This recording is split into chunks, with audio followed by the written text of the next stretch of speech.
तो जैसे कि आप देख सकते हैं आपके सामने पहला क्वेश्चन है कि एक प्लास्टर सीलिंग है, मतलब ये आपका जिसकी लंबाई चौड़ाई और थिकनेस कितनी है 5, 3 एंड 15। अगर अंदर का टेम्परेचर और बाहर के टेम्परेचर में जो फर्क है 10 डिग्री सेल्सियस है, तो वो रहा है कि भैया कोएफिशिएंट ऑफ थर्मल कंडक्टिविटी क्या होगा। आसान है, सॉरी थर्मल कंडक्टिविटी दिया, rate of flow of heat निकालना है आपको। Rate of flow of heat का फॉर्मूला क्या है, K A θ1 minus θ2 upon L. अब इसमें से चैलेंज ये रहता है पहचानना कि भैया ए क्या होगा, एरिया क्या होगा, लेंथ क्या होगा, टेम्परेचर डिफरेंस तो मालूम है, थर्मल कंडक्टिविटी भी डायरेक्ट दिया हुआ है। अब तुम एक खुद बताओ, अगर मैं छत को इमेजिन करूं, लंबाई 5 मीटर, चौड़ाई 3 मीटर, थिकनेस 15 मिलीमीटर, एरिया क्या लूंगा फिर मैं, लंबाई मल्टीप्लाई बाय चौड़ाई, यानी 5 मल्टीप्लाई बाय 3, ये एरिया लिया जाएगा। तो बोले फिर एल क्या आएगा, एल क्या होता है, देखो अगर ये रॉड है मान लो, है ना, हीट यहां से एंटर होती है और पूरा ट्रैवल डिस्टेंस एल ट्रैवल करके यहां से बाहर, ये रॉड के ये एंड से बाहर निकलती है। तो जो डिस्टेंस वो ट्रैवल करती है उसको हम लोग क्या बोलते हैं, लेंथ ऑफ द, जो भी बोला जाएगा, है ना, जो ट्रांसफर कर रहा है हीट को। अब अगर सपोज करो मैं इस वाले मामले में अगर देखूं कि छत के मामले में ऐसा है कि हीट तो ऐसा ट्रांसफर हो रही थिकनेस के थ्रू, तो ये जो थिकनेस है उसी को क्या मान के चलेंगे अपन, एल। तो चलो देखो फिर वैल्यू क्या आती है, Q/T के 0.60, एरिया 15, टेम्परेचर में फर्क 10 डिग्री सेल्सियस, लेंथ 15 मिलीमीटर, यानी 15 इंटू 10⁻⁻3। ये कैंसिल हुआ, ऑफ कोर्स ये ऊपर जाके 10⁻4 हो जाएगा, तो 0.60 इंटू 10⁻4, या आपको किसको 6 इंटू 10⁻3 जूल पर सेकेंड, है ना, आप इसको या 6 किलो जूल पर सेकेंड कह सकते हैं। आया समझ में आपको बेटा, तो ये हमारा आंसर रहेगा।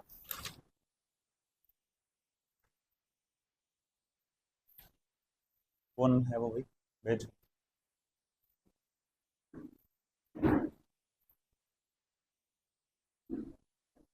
शेख साल लेट लतीफ पूरा लगा। चलो अगला प्रॉब्लम देखिए फिर।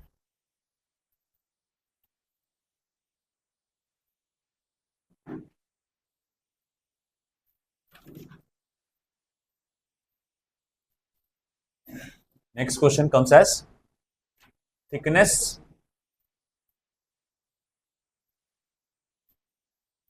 of ice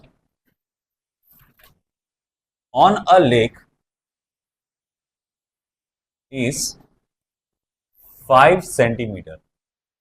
Thickness of ice on a lake is 5 centimeter. And the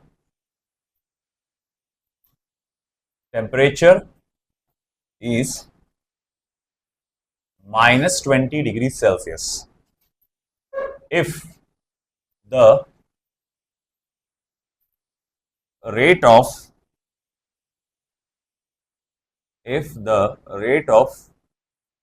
cooling of water inside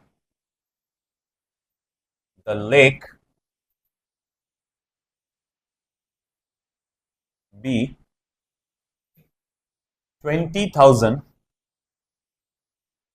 calories per minute through each square meter surface, through each square meter surface, find K for ice. Ice के लिए आप thermal conductivity का पता लगाइए। तो बेटा यहां क्या दिया है, thickness of ice in a lake is 5 centimetre. बिल्कुल जैसे मैंने अभी आपको थोड़ी देर पहले बताया था छत के बारे में कि जो छत की थिकनेस होती है उसको हम लोग लेंथ मान के चलते हैं। तो यहाँ पर आइस की जो थिकनेस होगी उसको भी अपन लेंथ ही पकड़ के चलेंगे। तो यहाँ पर आपका length will be considered as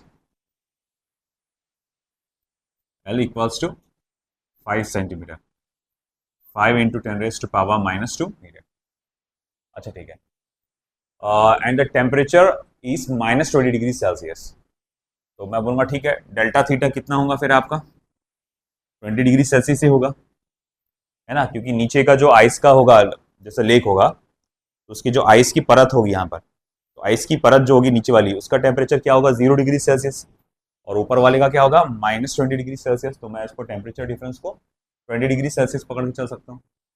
rate of cooling of water inside the lake यानी कि Q/T, इसको दिया हुआ है 20,000, ओके, 20,000 कैलोरीज पर minute.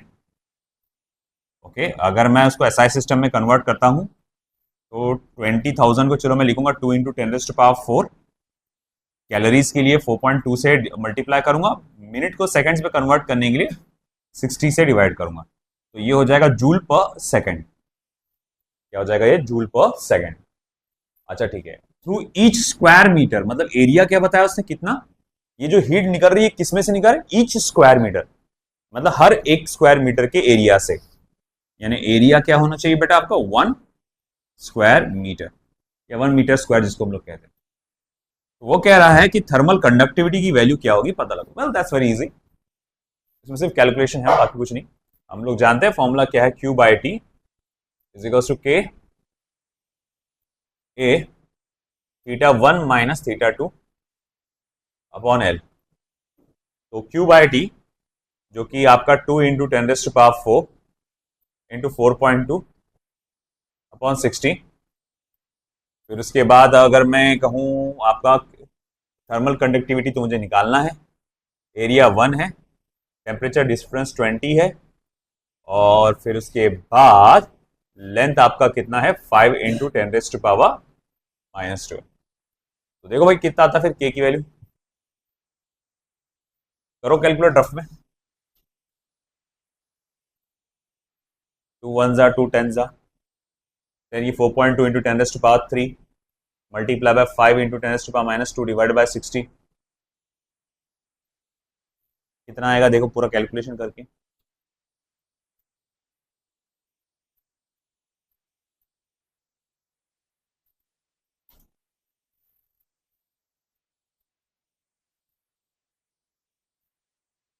K is equals to, सबसे पहले वो कटा ये 10⁻³ 4.2 into 10⁻³ into 5 into 10⁻⁻² upon 60। Okay, ये कटा एक जीरो कटा, 4.2 मल्टीप्लाई बाय 5, 2 5 जा 10 का, 2 5 जा 10 का, 0 कैरी 1, 4 5 जा 20 30 21 सॉरी अपॉन 6,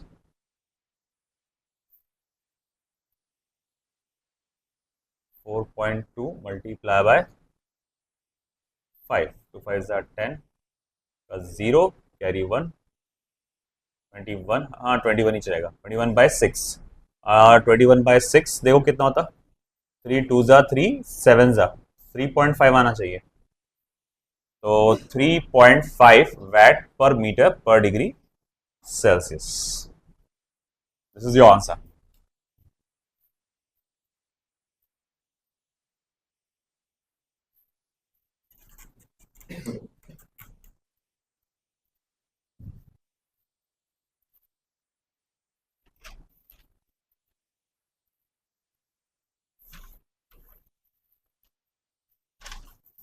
ठीक है, next.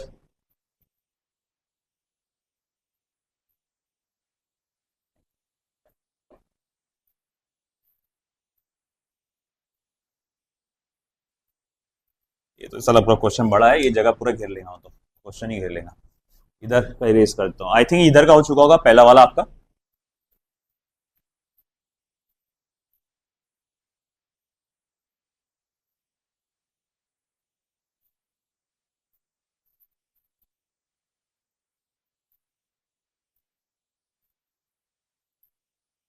one end of a steel rod जिसकी थर्मल कंडक्टिविटी आपको दी गई है 46 जूल पर second per metre per degree Celsius.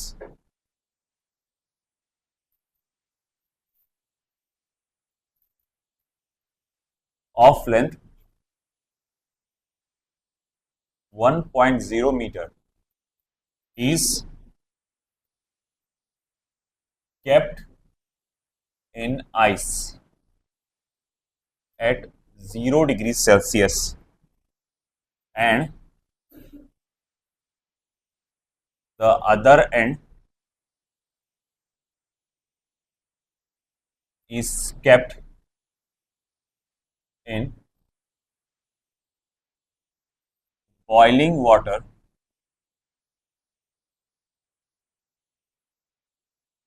at 100 degrees Celsius. The area of cross section of the rod is 0.04 centimeter square. So stop. Assuming no heat loss to the atmosphere, assuming no heat loss to the atmosphere, find the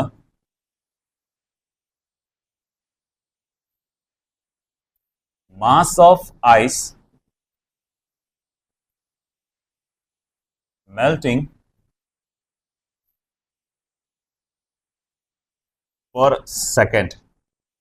Find the mass of ice melting per second. Full stop. Latent heat of fusion of ice is equals to 3.35 into 10 raised to power 5 joule पर kilogram. क्या हो गया, matter क्या है? चलो ये देखो, solve करने की कोशिश करो ये वाला प्रॉब्लम।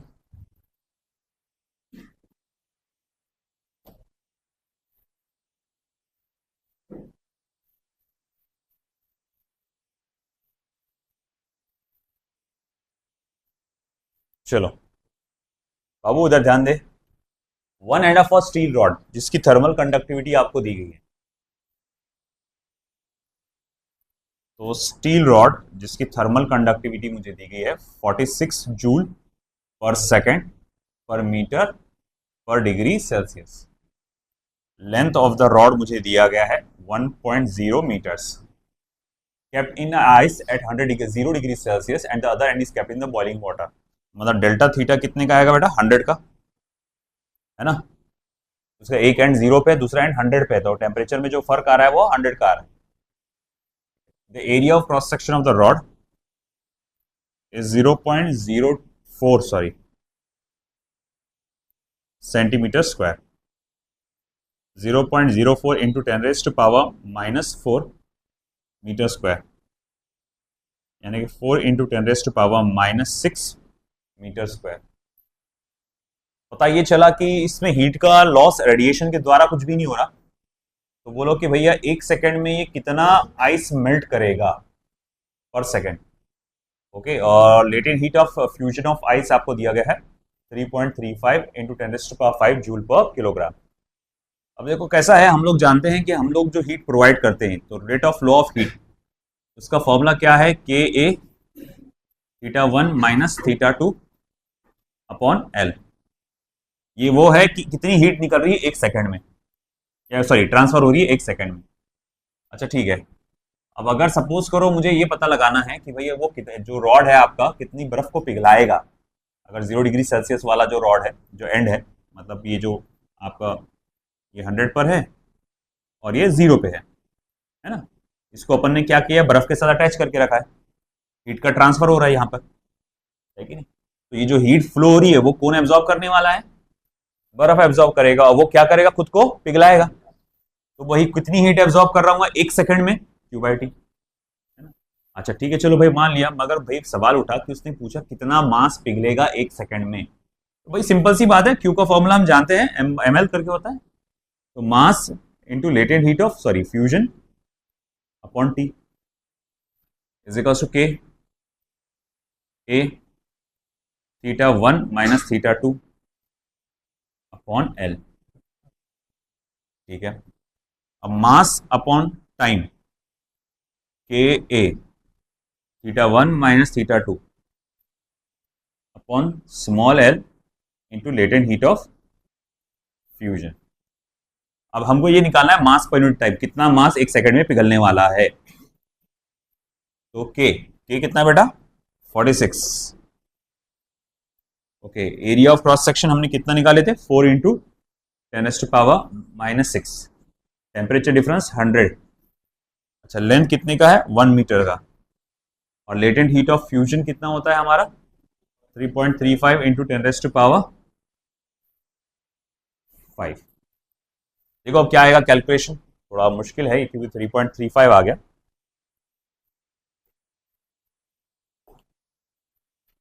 थ्री 3.4 पकड़ के इसको सॉल्व कर सकते हैं। अगर ऐसा कुछ आया, आप 3.36 है बेटा, ये सॉरी मेरे से गलती से ही लिखा गया 3.35, ये 3.36 है, इसका करेक्शन कर लेना। ठीक है, बताओ अप्रोक्सीमेशन में तो भी कम से कम बताओ क्या आंसर आ सकता है आपका।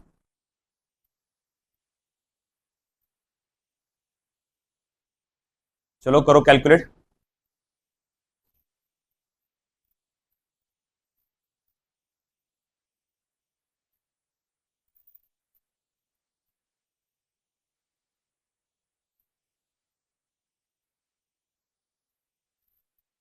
आप सॉल्व करो जब तक कि मैं इसका अगला क्वेश्चन लिखता हूं।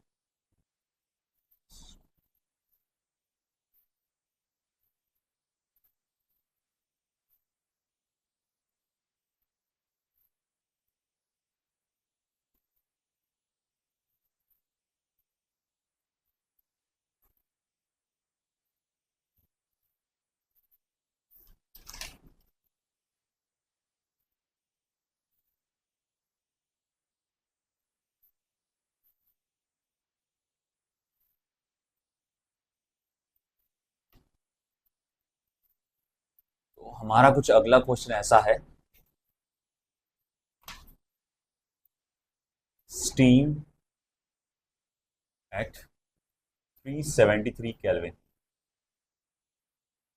is passed through a tube of radius 50 centimeter and length 3 meters. If thickness of the tube be 2 millimeter and the conductivity of its material be 2 into 10⁻⁻⁴ CGS units, full stop. Calculate the rate of loss of heat. Calculate the rate of loss of heat in joules per second.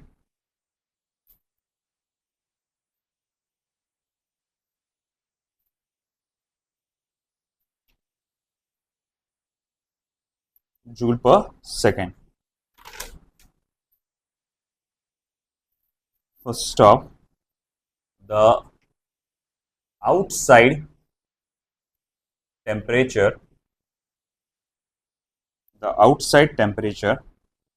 is 282 Kelvin. The outside temperature is 282 Kelvin. जो बाहर का temperature है वो 282 kelvin है। तो यहां पर आपको क्या दिया हुआ है, स्टीम जो कि 373 केल्विन पे है उसे पास किया गया एक रेडियस से, ट्यूब से जिसका रेडियस 50 सेंटीमीटर है और जिसकी लंबाई 3 मीटर है। और अगर मान लो कि थिकनेस जो है ट्यूब का वो 2 मिलीमीटर है और कंडक्टिविटी ऑफ इट्स मटेरियल भी 2 × 10⁻⁻⁴ CGS unit, calculate the rate of loss of heat in joule पर सेकेंड। अच्छा देखो सीन क्या है यहाँ पर मालूम क्या, ये तुम्हारा इस तरह का एक ट्यूब है, ओके। इमेजिन करो कि ये एक ट्यूब है आपका इस तरह से, और असल में आप क्या कर रहे हैं, जो स्टीम है उसको इसके अंदर से पास कर रहे हैं। आपकी जो स्टीम है वो इसके अंदर से ऐसा पास हो रही है, आगे की तरफ बढ़ रही है। तो उसने ये सारा डिस्क्रिप्शन बताया है कि जो ट्यूब का रेडियस है वो आपका 50 सेंटीमीटर है। अब रेडियस से आप क्या निकाल सकते हैं, एरिया। जो लेंथ है आपका 3 मीटर है और थिकनेस जो है 2 मिलीमीटर है। मटेरियल जो की जो कंडक्टिविटी है वो 2 × 10⁻⁻⁴ CGS यूनिट है ना। और दूसरा ये बोला है उसने आपका कि आप क्या करो, अगर मान लो कि हाँ अंदर का टेम्परेचर 373 केल्विन था, यहाँ का टेम्परेचर 373 केल्विन और बाहर का टेम्परेचर 273 केल्विन है ना, 282 केल्विन है। वो कह रहा है कि पता लगाओ कि rate of loss of heat. अब लॉस ऑफ हीट कहां से होगा, बाजू से, सराउंडिंग से। ये लॉस ऑफ हीट कितना हो रहा है, यानी कि ये जो थिकनेस है इसमें से हीट एक सेकंड में कितनी एस्केप हो जा रही है कंडक्शन की वजह से। अगर ये पाइप अच्छा वेल इंसुलेटेड होता तो हीट वहां से एस्केप नहीं हो पाती थी, मगर वो इंसुलेटेड पाइप नहीं है तो हीट लॉस हो रही है। मतलब कंडक्शन की वजह से हीट क्या हो रही है, यहां से एनवायरमेंट में चली जा रही है बाहर। तो इसके वजह से कितनी हीट का लॉस हो रहा है वो बताओ, वो पूछ रहा है। अब जाहिर बात है कि हम लोग यहां पर एक गलतफहमी कर सकते हैं कि एल की वैल्यू को 3 मीटर ले सकते हैं, मगर क्या लगता है आपको एल की वैल्यू 3 मीटर लेना चाहिए? नहीं, कितना, 2 mm। गुड, थिकनेस को लेंगे हम एल, है ना। तो चलो शुरू हो जाओ। और अच्छी बात एक बात बता देता हूं मैं, ये सीजीएस में आपको वैल्यू दिया हुआ है, पूरा आंसर पहले सीजीएस में कैलकुलेट कर लो। कैलोरीज क्या निकालना है अपने को, rate of law of heat है ना, लॉस ऑफ हीट। तो कैलोरीज पर सेकंड में आंसर पहले निकाल लो, बाद में उसको आखिरी में जूल पर सेकंड में कर लेना, है ना, क्योंकि ये सीजीएस में सब तकरीबन है। सीजीएस में आप ज्यादातर चीजें आप देख सकते हैं, है ना। थिकनेस को 20 सेंटीमीटर कर डालो तो वो भी सीजीएस में हो जाएगा। चलो करो शुरू, ट्राई करो।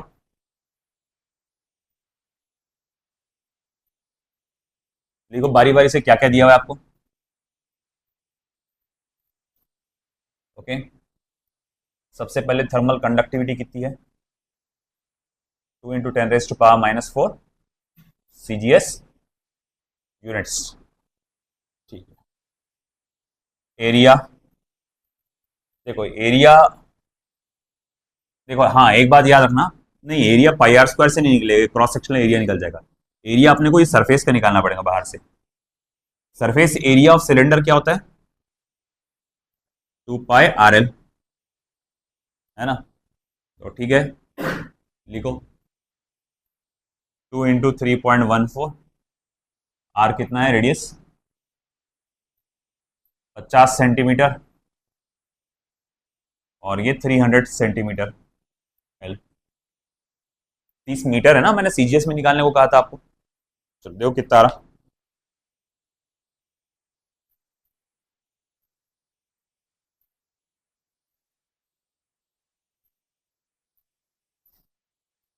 पचास, 100, 4 0 3, मतलब उसको ऐसा लिख सकता 3π × 10⁻⁴ सेंटीमीटर स्क्वायर, आए रखो मेंटेन, ऐसा हो सकता आगे कैंसिल हुआ होता नहीं, शायद लग नहीं रहा, कहीं कुछ ऐसा है नहीं, बट फिर भी रख लो मेंटेन। अगर कुछ हुआ आगे कैंसिल तो उसको आगे कैंसिल कर देंगे, नहीं तो वैल्यू डाल के सॉल्व कर देंगे। अच्छा ठीक है। थिकनेस जो है 2 मिलीमीटर है, मैं इसको डी करके बोल देता हूँ, क्योंकि टी मैं टाइम के लिए लेने वाला हूँ। कंडक्टिविटी डाल दिया मैंने। अच्छा टेम्परेचर डिफरेंस अपने को निकालना है, कितने का आ रहा? 991 केल्विन। मैं चेक कर लूँ सारा क्वेश्चन में से मैंने गलत वैल्यू तो नहीं लिख दिया। नहीं, वही 91 केल्विन। अब देखो Q upon T is equal to K A T1 minus T2 upon D, मतलब डी बोले तो लेंथ जहां से वो हीट पास हो रही है। तो फिर आप बोलेंगे देखो Q by T is equal to K, जो कि 2 × 10⁻⁻⁴ है। एरिया जो कि कितना है 3π × 10⁻⁴ है। टेम्परेचर डिफरेंस कितने का आ रहा? 91 केल्विन का आ रहा। अच्छा थिकनेस कितना है? 220 सेंटीमीटर डालना पड़ेगा। 2 मिलीमीटर, नहीं सॉरी 2 × 10⁻⁻⁴ आएगा, सॉरी माइनस 0.2।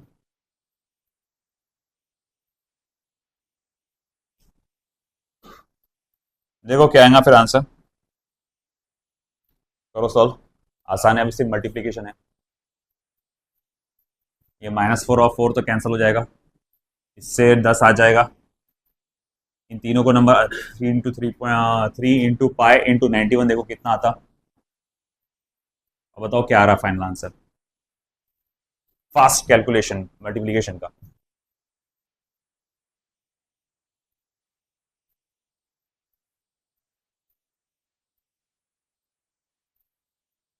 27 नहीं,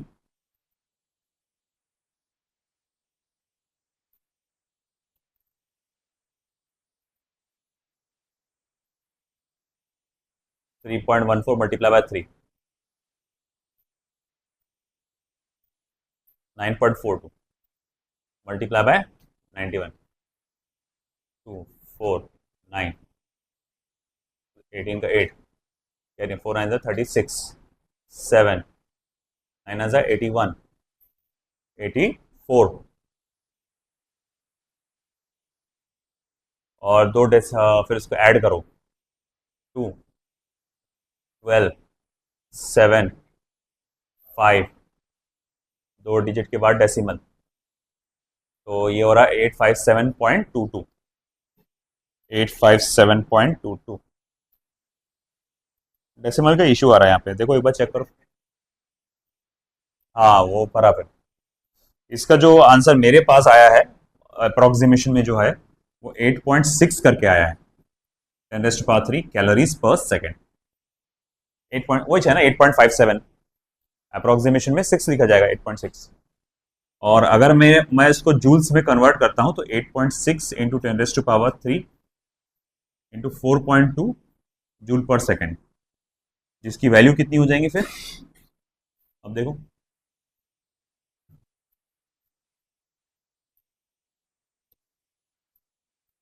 इसका आंसर आया क्या? इसको तो बताने भूल गया मैं। इसका आंसर रहेगा 54.8 × 10⁻⁻⁹।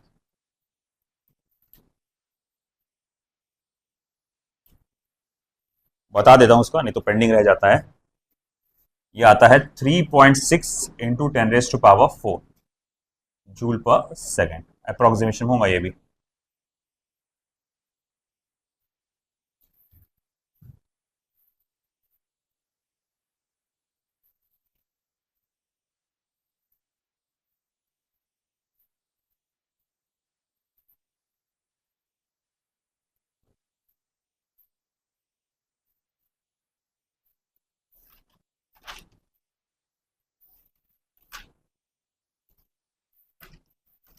चलिए अगला।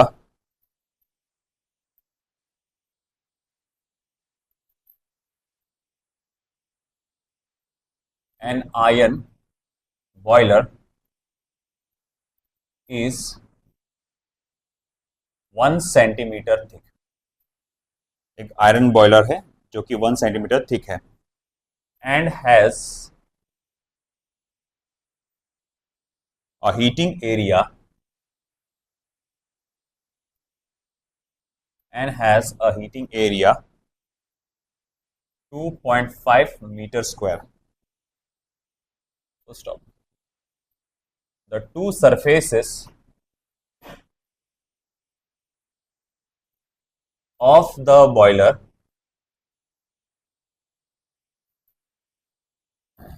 are at 230 degrees Celsius and 100 degrees Celsius respectively. Full stop. If the latent heat of the steam is 540 kilocalories per kilogram and thermal conductivity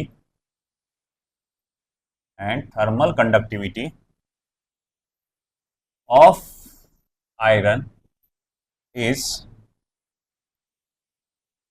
1.6 into 10 raised to power minus 2 kilocalories per second per meter per Kelvin,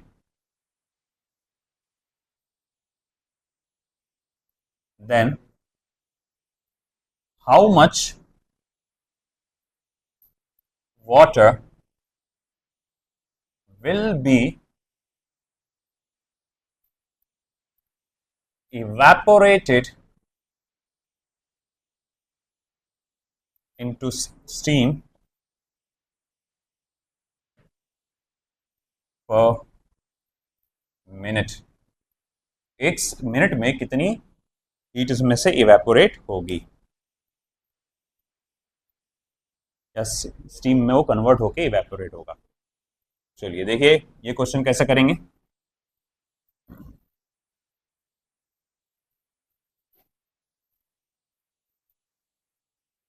तो समझने की कोशिश करो कि दिया क्या है।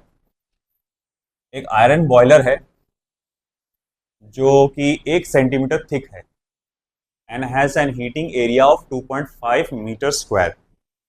The two surfaces of the boiler are at 230 degrees Celsius and 100 degrees Celsius respectively. The latent heat of the steam is 540 calories. Okay. देखो सीन क्या है मालूम क्या, ये एक ऐसा बॉयलर है,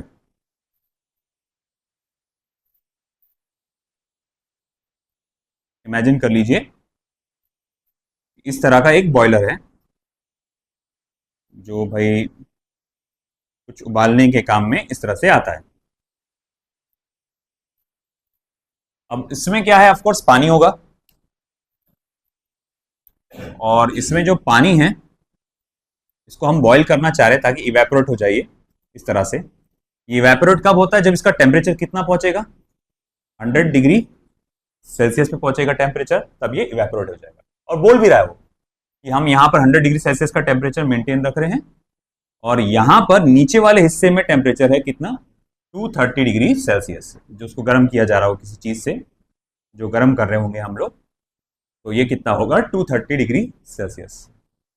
तो उसने कहा कि लेटेंट हीट ऑफ स्टीम, मतलब वही है लेटेंट हीट ऑफ वेपोराइजेशन, पानी को स्टीम में कन्वर्ट करने के लिए 1 किलोग्राम के पानी को कितनी हीट चाहिए होती है, 540 किलो कैलोरीज। तो वो बोल रहा है कि भाई पता लगाओ कि कितना पानी इवेपोरेट होगा 1 मिनट में। आसान है, कुछ भी नहीं है इसमें। देख हमारे पास क्या है, rate of flow of heat का फॉर्मूला क्या है, K A θ1 minus θ2 upon L, है ना। ये हमारे पास rate of flow of heat का फॉर्मूला है। अब्दुल रज़ाक इधर ध्यान दीजिए बेटा। तो rate of flow of heat का फॉर्मूला क्या है, K A θ1 minus θ2 upon L. अच्छा ठीक है, ये क्या है, वो हीट जो उसको सप्लाई की जा रही है एक पर यूनिट टाइम में, टाइम वो डिपेंड करता है कि 1 सेकंड 1 मिनट है कितना है वो उसमें, ठीक है। तो अब हम लोग देखते हैं ये जो हीट हम लोग प्रोवाइड कर रहे हैं उससे हो क्या रहा है, पानी उबल रहा है और वेपराइज हो जा रहा है। हमको ये जानना है कि एक मिनट ना, 1 मिनट में कितना पानी उबल के या इवेपोरेस हो जाएगा, यानी स्टीम में कन्वर्ट हो जाएगा। ओके, तो चलो यहां पर हम लोग लिखेंगे m latent heat of vaporisation into T K A θ1 minus θ2 upon L. m की वैल्यू मुझे निकालना है। Latent heat of vaporisation 540 calories है, किलो कैलोरीज पर किलोग्राम है। टाइम आपका 1 मिनट है, जो कि 60 सेकेंड्स हो जाएगा। थर्मल कंडक्टिविटी क्या है? 1.6 इंटू 10⁻⁻² किलो कैलोरीज पर सेकेंड पर मीटर। मैंने इस पर से देखो, यहां पर लेटेंट हीट ऑफ फ्यूजन कायम है किलो कैलोरीज में, जो उधर आता है, और ये भी कायम है किलो कैलोरीज में, है ना, जो आरएचएस में आता है। तो इसी वजह से किसी को कुछ भी कन्वर्ट करने की जरूरत नहीं है। अगर kilo calories right hand side में है तो kilo calories left hand side में भी है, आप वैसे ही इसको कैलकुलेट करो रख के। अच्छा, एरिया ऑफ क्रॉस सेक्शन कितना दिया हुआ है? दिया ही नहीं है ना, 2.5। टेम्परेचर डिफरेंस कितने का है? 130। अच्छा, थिकनेस कितना है ये? 1 सेंटीमीटर, यानी 10⁻⁻² मीटर। चलो ठीक है, करो कैलकुलेट, कितना आ रहा है फिर m की वैल्यू?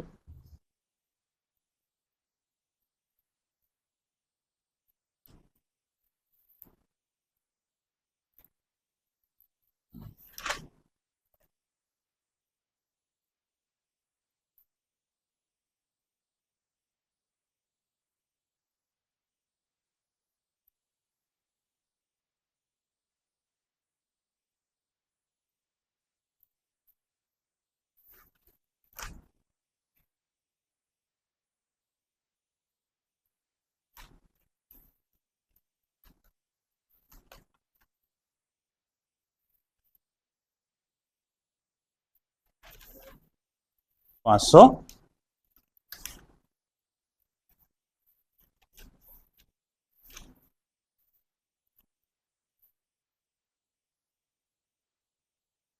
अप्रोक्स में 57.78 57.78 किलोग्राम्स, ये रहेगा आंसर। 57.78 किलोग्राम्स।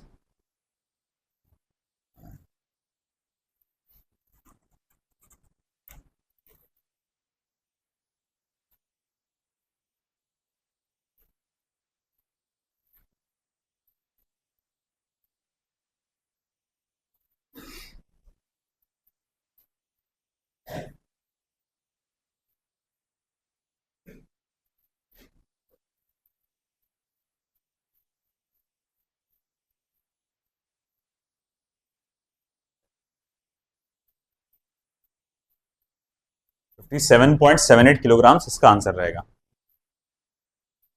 बेटा आगे तो लिख।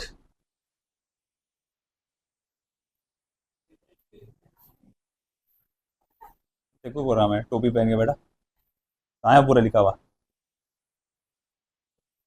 हाँ, तुम्हारा सबसे पहला ड्रॉबैक यही है, एक वेल आपका कहा जाएगा वो अच्छे से बनाया हुआ नोट नोट नहीं है तुम्हारे पास, नोट्स ही नहीं है तुम्हारे पास। पढ़ेंगे काय में से, रिवाइज काय में से करेंगे फिर? अगर तुम्हारी स्पीड स्लो है लिखने में तो फिर अब कहाँ है अब तक तुम भैया? तुमको 10वीं से निकल के 1 साल हो गया, 1 साल के, हाँ 1 साल हो ही गया अराउंड, है ना? फिर अभी भी तुम अगर सोच रहे हो कि धीरे धीरे लिखेंगे तो रह जाओगे पीछे। चलो आगे, अगला question.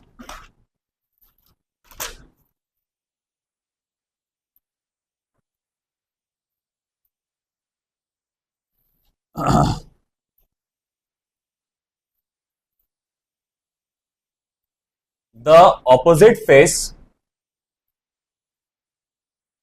of a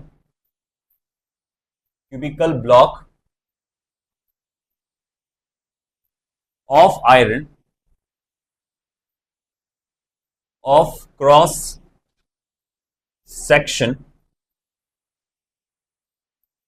4 centimeter square are kept in contact with steam and melting ice. Full stop. Calculate the amount of ice melted at the end of 10 degree Celsius. कुछ इस तरह का ही क्वेश्चन है. At the end of 10 minutes, not degree Celsius. At the end of 10 minutes. तो एक तुम्हारे पास cubical block है. मान लो एक क्यूबिकल ब्लॉक है जिसका एरिया 4 सेंटीमीटर स्क्वायर है. उसे कांटेक्ट में रखा गया है एक स्टीम के और एक आइस के. मान लो यहां से स्टीम है पूरी. स्टीम का टेम्परेचर कितना होता है 100 डिग्री सेल्सियस और यहां पर ब्लॉक्स ऑफ आइस है. ठंडा ठंडा आइस रूह अफ़ज़ा जैसे शरबतों में जो डाला जाता है. रोजा लग गया बोले.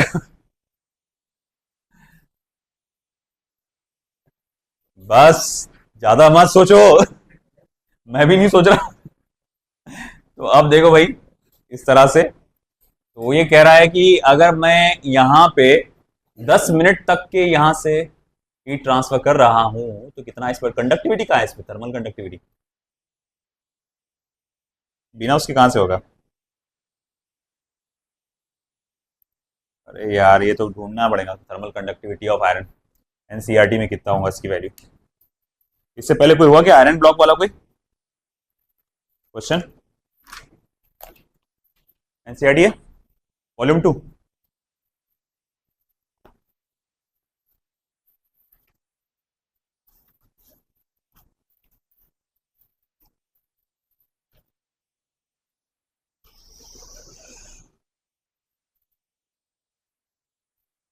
ले silver copper aluminium brass steel lead mercury दिया, आयरन ही नहीं दिया.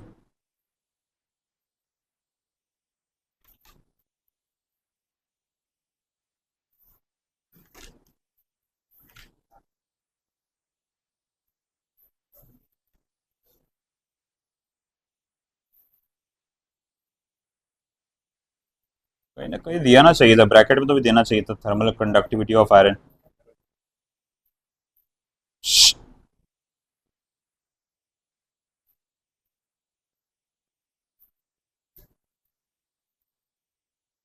स्टील का दिया हुआ हर जगह. इसमें है. हाँ ये क्या सामने बाजू में ही है. याददाश्त की कमी. तो यहां हम लोग लिख देते हैं ब्रैकेट में के की वैल्यू 1.6 इंटू 10⁻⁻² किलो कैलोरीज पर सेकेंड पर मीटर. उसको बाद में कन्वर्ट करेंगे. ये सब ये सेंटीमीटर स्क्वायर में ना. अरे दोनों इसमें लेके आ जाएंगे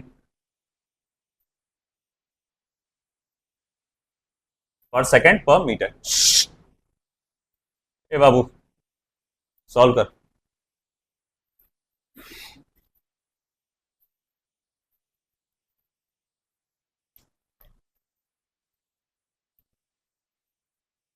तो सबसे पहले तो तुम्हारे को क्या दिया हुआ है, एरिया दिया हुआ है 4 सेंटीमीटर स्क्वायर है ना. मतलब तुम सामने से अगर देखोगे तो ये एरिया कितना आएगा 4 सेंटीमीटर स्क्वायर. अच्छा लेंथ कितना आएगा,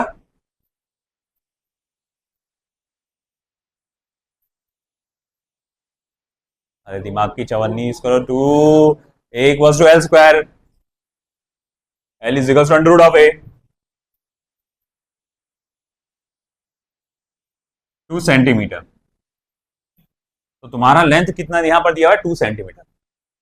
थर्मल कंडक्टिविटी जो दी गई है 1.6 इंटू 10⁻⁻² किलो कैलोरीज पर सेकेंड पर मीटर. अगर मैं उसको सीजीएस में कन्वर्ट करूंगा पूरा अच्छे से कैलोरीज पर सेकेंड पर सेंटीमीटर में तो 10⁻² into 10⁻³ upon 10⁻², calories per second per centimetre हो जाएगा। तो ये हो जाएगा कुल मिला के, इसमें से गया 1.6 इंटू 10⁻, 0.16 हो रहा हो, ये equals to 0.16 calories per second per centimetre.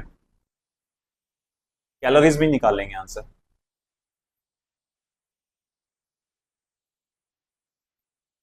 हाँ, फैन बंद है क्या आपसे? ध्यान ही नहीं मेरे को भी। चालू करो। तो अब ऐसा है कि चलो Q by T is equal to K A θ1 minus θ2 upon L. तो once again m into latent heat of fusion upon T, K A θ1 minus θ2 upon L.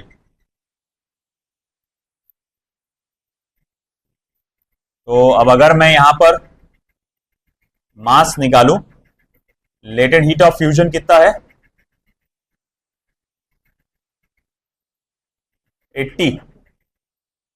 80 calories पर ग्राम। टाइम कितना है? 10 मिनट, यानी 10 multiply by 60 seconds. Thermal conductivity कितनी आ रही है? 0.16। Area कितना आ रहा है आपका? 4। Temperature difference 100। लेंथ कितना आ रहा है? 2। तो चलो देखो फिर कितना आ रहा है ये, m की वैल्यू क्या आ रही है देखो।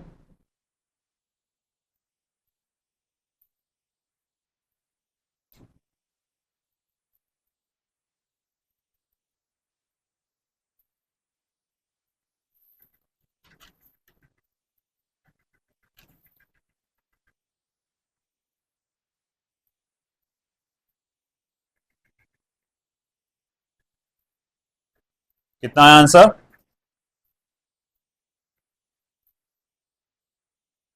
चलो मैं आपको आंसर बता देता हूं क्योंकि मेरे अगले लेक्चर का टाइम हो रहा है यहाँ पे। इसका आंसर 300 ग्राम आता है। एक बार चेक करना है मैंने ये कुछ कन्वर्जन में गलती तो नहीं किया, 300 ग्राम वैल्यू आ रही कि नहीं आ रही, चेक कर लेना एक बार।